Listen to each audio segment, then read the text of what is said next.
Bismillahirrahmanirrahim. Assalamualaikum warahmatullahi wabarakatuh. Alhamdulillah, syukur kehadrat Allah Subhanahu Wa Taala kerana pada pagi ini kita masih lagi dapat bersama-sama dalam FB Live yang saya conduct pada setiap hari, kecuali hari Jumaat. Hari Jumaat memang kita rest lah, tak ada. Okey, tapi walau bagaimanapun, selepas beberapa topik yang kita bincangkan, masih ada permintaan untuk saya teruskan dengan topik masalah untuk dapatkan zuriat ni pada pagi ni kan. Jadi atas permintaan ramai, jadi kita buat part 2 lah ni kira part 2 untuk program hari ni. Jadi untuk membantu kita untuk membincangkan sebab apa hari ni seperti mana yang saya dah maklumkan sebelum ni, ramai di kalangan pasangan-pasangan muda pada hari ini mereka menghadapi masalah selepas berumah tangga, ambil masa setahun, 2 tahun, ada yang masa 3 tahun, ada yang sampai hampir 10 tahun. Tidak melengahkan masa sebelum kita jemput tetamu kita yang akan berkongsi tentang masalah yang beliau hadapi sebelum ini dulu pendapat daripada kita punya pakar pemakanan, Cik Nurul. Sebab apa beliau pun sebelum ni dah dengar lah, dah dengar perkongsian daripada kedua-dua pasangan yang sebelum ni kita bawa ke studio, iaitu pasangan Izlan dan juga Cikgu Hazira, dan yang keduanya ialah pasangan Adiba dan juga Cik Abdul Rahman. Jadi hari ini kita sebelum kita jemput tetamu yang berikutnya, saya persilakan Cik Nurul untuk bersama-sama. Assalamualaikum Cik Nurul, apa khabar? Waalaikumsalam Haji, apa khabar? Okey, alhamdulillah. Jadi hari ini kita nak nak dengarlah pandangan daripada Cik Nurul tentang masalah yang sering berlaku pada hari ini, dah jadi satu fenomena di mana ramai pasangan-pasangan yang berumah tangga ni suka untuk mendapat. Sebelum tu boleh tak sekali lagi mungkin ada yang baru pertama kali join kita punya FB Live. Sekali lagi saya minta Cik Nurul untuk perkenalkan diri. Pagi yang menonton live Haji Jamaluddin.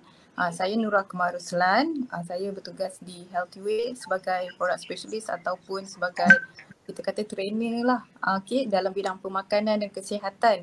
Jadi saya, kalau background saya memang saya berkelulusan dalam Master of Food Science di University of Melbourne, Australia. Jelas ke suara saya? Jelas. Memang jelas. Okey, so sebelum tu saya tanya, sebelum bertugas di Healthyway itu, apa pengalaman yang ada pada Cik Nurul lah? Okey, sebenarnya semasa saya belajar lagi di Melbourne tu, sebab saya orang yang di dalam makmal, saya mengkaji nutrisi dalam makanan sayuran, tapi saya tak berjumpa dengan masyarakat.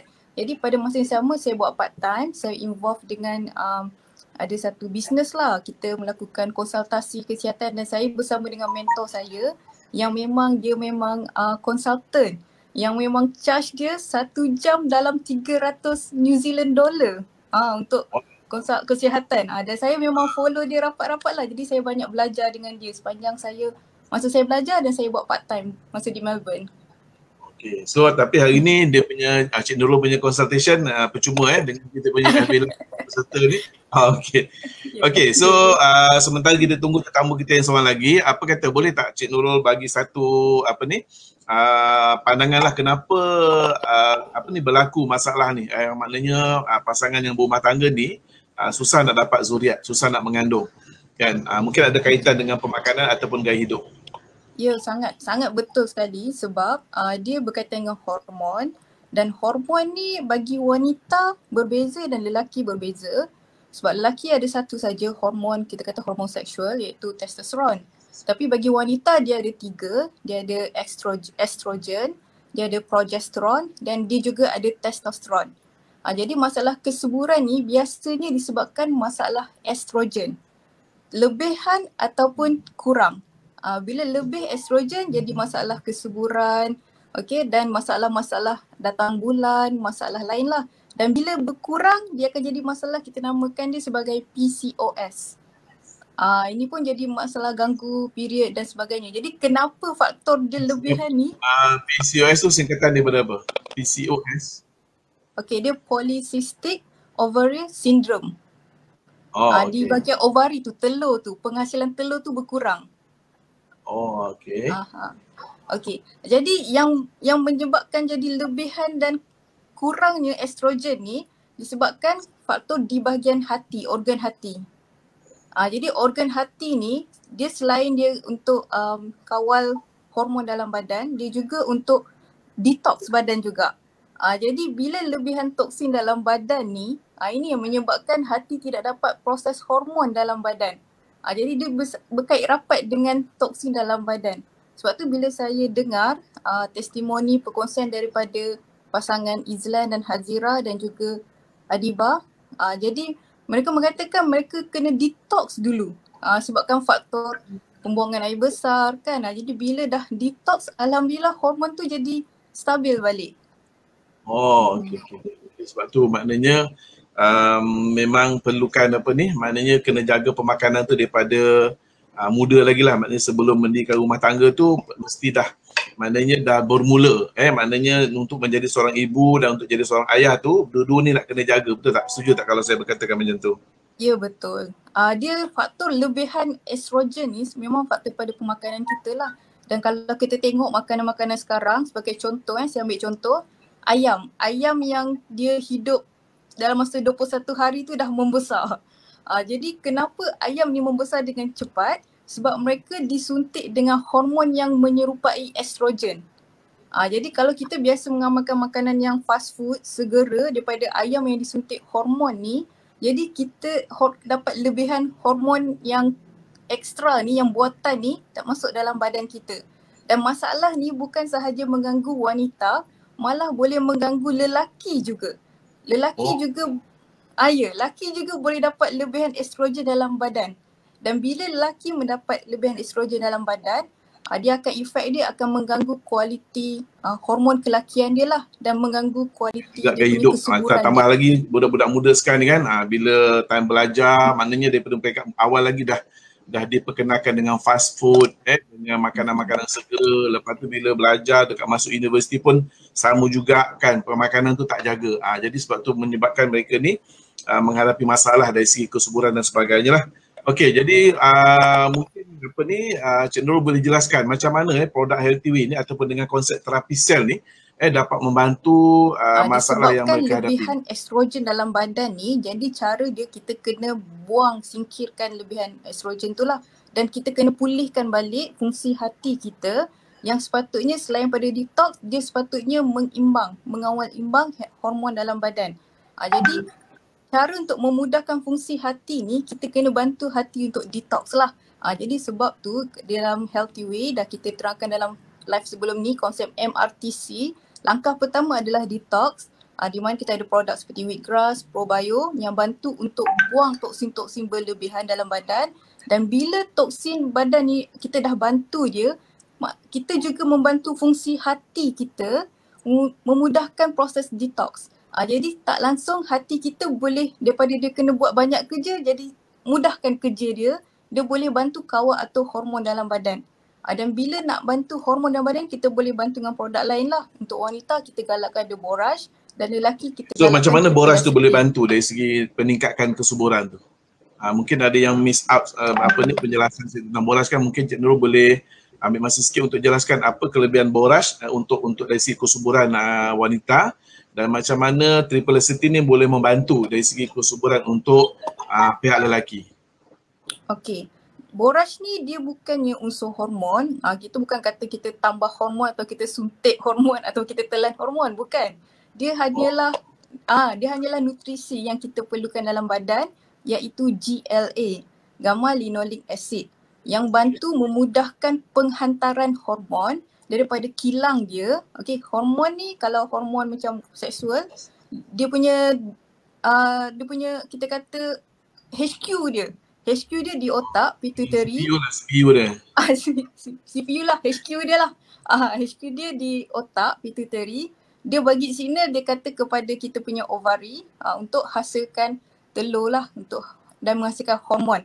Jadi bayangkan nak daripada otak nak pergi ke tempat kilang dia tu, di bahagian peranakan kita tu agak jauh. Jadi GLA ni membantu memudahkan penghantaran signal dan penghantaran hormon daripada kilang ke tempat sepatutnya.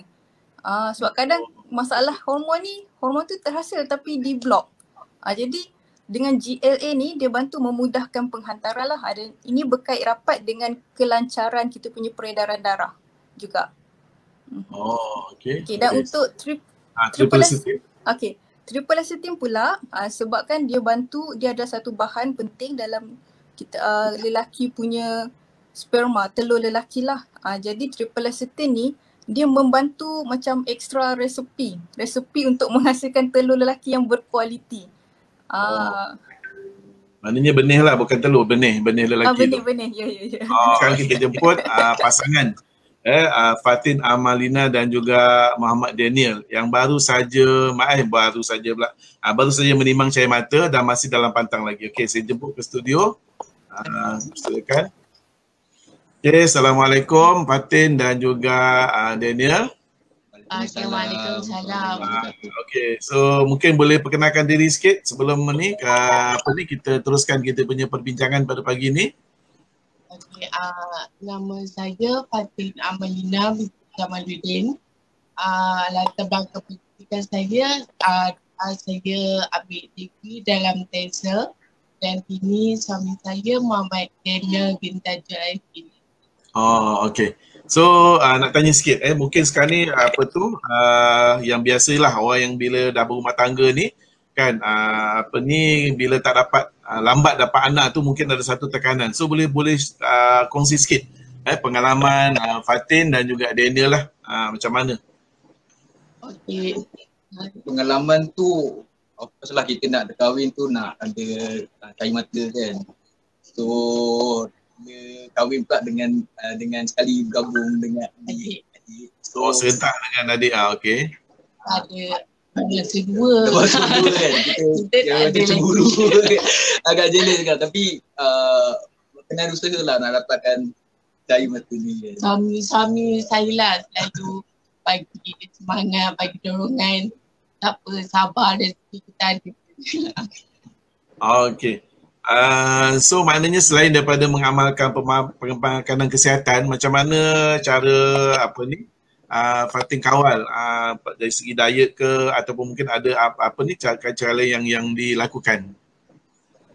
Okey, sebelum 4 bulan sebelum saya disahkan pregnant, saya memang amalkan konsep terapi. Lepas tu di samping jaga makan, saya jaga makan. Lepas tu memang kita orang suami isteri, kita orang cut makanan berlemak, makanan bersantan, yang kurangkan makanan berminyak, kita memang cut lah. Lepas tu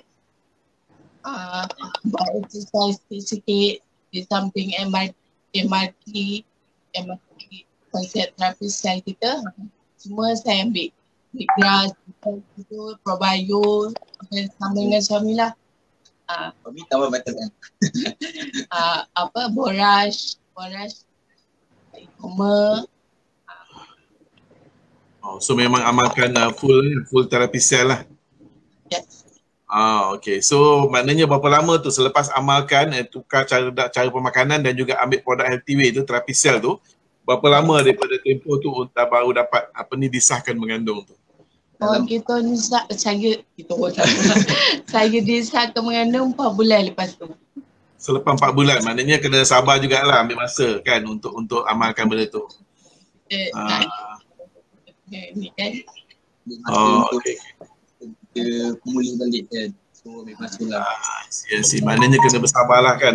Jadi sebab apa kadang-kadang ada pasangan dia nak tapi baru cuba 1 bulan, 2 bulan kita dah tak jadilah, tak nampak apa-apa pun, dia give up, dia pergi cari lagi penyelesaian yang lain kan. Tapi yang saya nampak daripada kisah yang pertama tadi, Puan Hazira, Cikgu Hazira dan juga Izlan dan juga Puan Adibah, memang maknanya ambil masa sikit. Perlukan sebab apa dia nak tukar. Seperti mana yang Cik Nurul terangkan tadi, ambil masa untuk ubah kita punya perubahan dalam badan kita lah. Okey, so sementara tu kita ada satu soalan ni daripada Cik Muhammad Edi. Dia kata apa? Isteri saya keguguran 3 kali. Puncanya isteri saya makan ubat darah tinggi, kencing manis dan juga ada ubat-ubat yang lain. So dia tanya ada peluang lagi tak untuk kami dapat zuriat? Okey, mungkin Cik Nurul boleh bantu dari segi ni bagikan jawapan. Okey, dia masalah hormon ni sebaiknya saranan saya untuk pergi berjumpa dengan pakar ONG lah, okey, ataupun pakar sakit puan ataupun sakit tuan untuk kita dapatkan bacaan hormon. Jadi kita tahu hormon apa yang lebih dan kurang. Jadi dengan kita tahu macam mana keadaan hormon kita, okey, kita boleh guna cara alternatif lah untuk bantu kita selain daripada pengambilan suntikan hormon, sebab biasanya kalau pengambilan hormon ni dia ada side effect dia. Jadi kita mungkin boleh cuba cara alternatif melalui suplemen, macam mana kita bantu untuk seimbangkan balik hormon dalam badan ni. Okey, dan bila kita dah tahu mungkin lebihan atau kekurangan, InsyaAllah produk kita boleh bantulah untuk mengawal atur dengan cara langkah satu kita akan detox. Okay, mungkin Encik Zulkifli tu boleh cuba seperti yang diguna oleh Eddie. Encik Eddie Okay, diguna oleh pasangan Fatin Amalina, pasangan Izlan Hazira, pasangan Adiba sebelum ni lah. Okay, macam mana cara dia betul-betul set terapi sel, InsyaAllah boleh usahakan. Okey, insyaAllah. So itu jawapan kepada Encik Eddie. Mudah-mudahan dapat membantu. Untuk jangan putus asa lah, insyaAllah. Jangan putus asa. Jadi kalau amalkan produk pemakanan kita ni boleh pulihkan balik. Yang penting pemulihan tu secara dalaman. Dan dia akan membantu kita atau membantu pasangan tersebut untuk lebih mudah untuk dapat mengandung. Okey. So satu soalan kepada Amalina, kejap Fatin, kejap Amalina. Okey, tak apa. Fatin nama Bilal lah, Amalina nama kat rumah. Okey, so macam mana masa amalan berpuasa tu, apa yang menyebabkan berlaku perubahan tu? Maknanya berapa lama tempoh berpuasa tu? Maknanya puasa penuh ke ataupun macam mana? Puasa yang macam mana yang Amalina lakukan tu? Masa saya amalkan pemakanan sihat tu, di samping saya berpuasa. Saya berpuasa Isnin, Khamis, Sabtu dengan sunat puasa kan. Okey. Suami pun sama. Kita memang, sebab memang pengalaman saya pernah actually macam masalah JAD tadi, saya pun ada pernah mengalami keguguran. Tapi macam saya cakap tu lah, mental kena kuat. Mental kena kuat. Jangan putus asa. Cuma sekarang ni banyak orang dia kata, saya puasa juga. Dia kata, saya pun puasa juga. Tapi bila makan, bila buka puasa tu, kan dia buka dia burger kan, kari. So kakak macam mana? Boleh tak diambil puasa macam tu? Makan ala kadar je lah, jaga kesihatan tu. Macam kita orang pagi sahur makan wholemeal. Jadi ni roti saja. 2-3 keping. So dah berbuka pun makan wholemeal juga 3 keping. So memang dah kenyang sampai pagi esok. So macam tak rasa lah. Lepas tu makan produk sekali memang tak ada rasa sangat. Termasuk maknanya kurangkan makanan-makanan yang berasid lah. Betul tak? Kan? Mungkin Nurul dapat bagi penjelasan.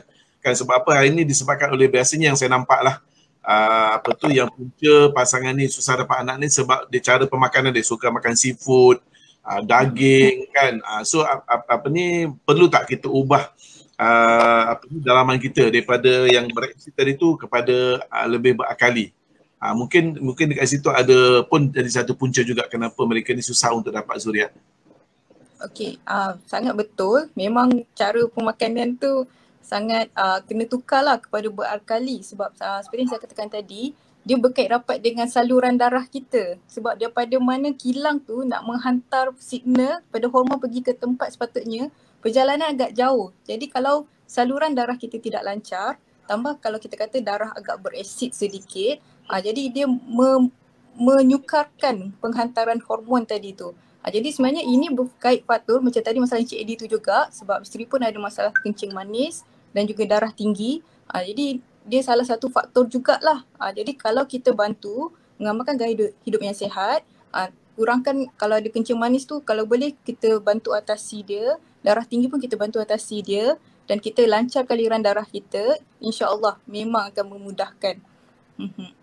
Okey. So maknanya kena tukarlah dan apa produk yang boleh bantu untuk tukar badan kita ni daripada berasid kepada berakali ni? Ada tak apa produk daripada Healthy Way yang dapat membantu selesaikan masalah tu? Okey. Dia yang berakali ni sebenarnya makanan yang pahit-pahit dan juga yang pahit. Biasa yang pahit-pahit ni sayur yang pahit-pahit berwarna hijau.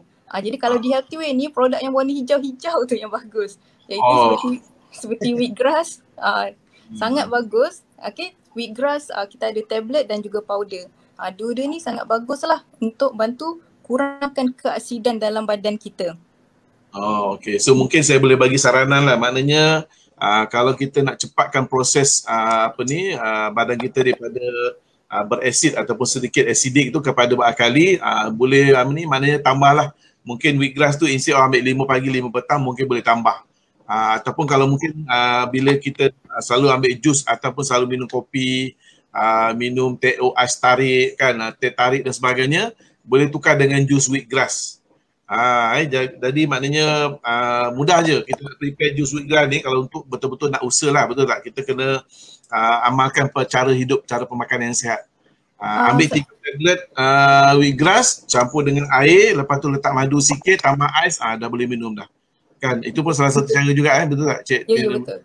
Selain daripada makanan yang macam saya katakan tadi, biasanya yang disuntik hormon ni dalam haiwan-haiwan yang biasa segera lah, daging segera ni, okey, bukan setakat haiwan je, kadang daging burger tu pun ada juga kita tak tahu daging tu daripada mana kan. Selain daripada makanan yang berlemak macam tu, sebenarnya gula tu pun sangat bahaya juga.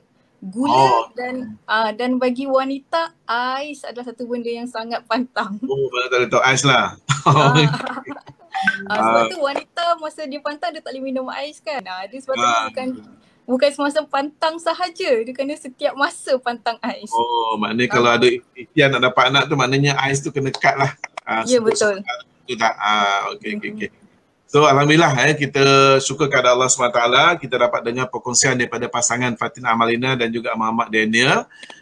Dan juga kita dah dengar tadi pandangan daripada kita punya pakar pemakanan. Cik Nurul, macam mana sebenarnya gaya hidup kita, pemakanan kita ni sebenarnya mempengaruhi kita punya tahap kesuburan. Dan juga kalau bagi pasangan-pasangan di luar sana yang memang betul-betul inginkan zuriat ataupun nak dapatkan anak, maknanya pertama kena ubah cara pemakanan lah. Betul Cik Nurul ubah cara pemakanan, ambil lebih sayur, kurangkan makan berasid macam daging, makan segera dan sebagainya, dan boleh tambah dengan pemakanan pemakanan kesihatan. Terutama daripada syarikat HQ ini, iaitu macam contohnya kita amalkan terapi sel lah, produk-produk yang kita sediakan dekat sini. Okey, so sebelum mengakhiri kita punya perbincangan, mungkin ada pesanan daripada Fatin Amalina dan juga Daniel kepada rakan-rakan yang kat luar sana yang mungkin memang sampai hari ini masih menunggu-nunggu kehadiran cahaya mata dalam kehidupan mereka. Boleh bagi sikit sepatah dua. Okey, kita orang memang menasihati yang untuk pasangan dekat luar sana yang masih menanti zuriat tu, so jangan putus asa. Banyak berdoa di samping kita berusaha untuk save untuk dapat zuriat. Okey. Tengok mana rupa baby tu, baby Delisha tu. Tidur dah. Tidur. Okey, tengok macam muka ayah dia tu. Okey, so mungkin Cik Nurul ada apa-apa saranan sebelum kita tamatkan kita punya perbincangan pada pagi ini? Okey, seperti yang ditekankan oleh Haji juga, pemakanan memang sangat-sangat kena jaga. Selain daripada makanan segera, tadi yang saya tekankan juga ais tu. Sebab pengalaman saya sebelum ni, dia memang masalah hormon. Jadi bila saya nasihatkan untuk terus jangan minum ais, alhamdulillah dia dah mula okey, hormon dia dah mula lancar dan alhamdulillah masalah kesuburan membantu. Jadi ais itu yang kena jaga juga. Dengan gula, sekali dengan gula ais kan? Dengan gula, yes. Okey, alhamdulillah. Okey, so itu tadi pandangan dan juga pendapat daripada kita punya tetamu. Jadi saya ambil kesempatan untuk ucapkan jutaan terima kasih kepada kedua tetamu kita pada pagi ini, iaitu pasangan Fatin Amalina dan Muhammad Daniel, dan juga Cik Nurul, kita punya pakar pemakanan. Mungkin di lain masa kita boleh invite lagi lah untuk bagi komen dan juga pandangan di saya punya FB Live ni. Okey, itu saja. Terima kasih kepada kedua-dua mereka. Okey, so itu tadi kita dah dengar pandangan dan juga pengalaman daripada pasangan Fatin Amalina dan Muhammad Daniel, juga daripada pakar pemakanan. Itu saja saya sudahi dengan wabillahi taufiq wa hidayah. Assalamualaikum warahmatullahi wabarakatuh.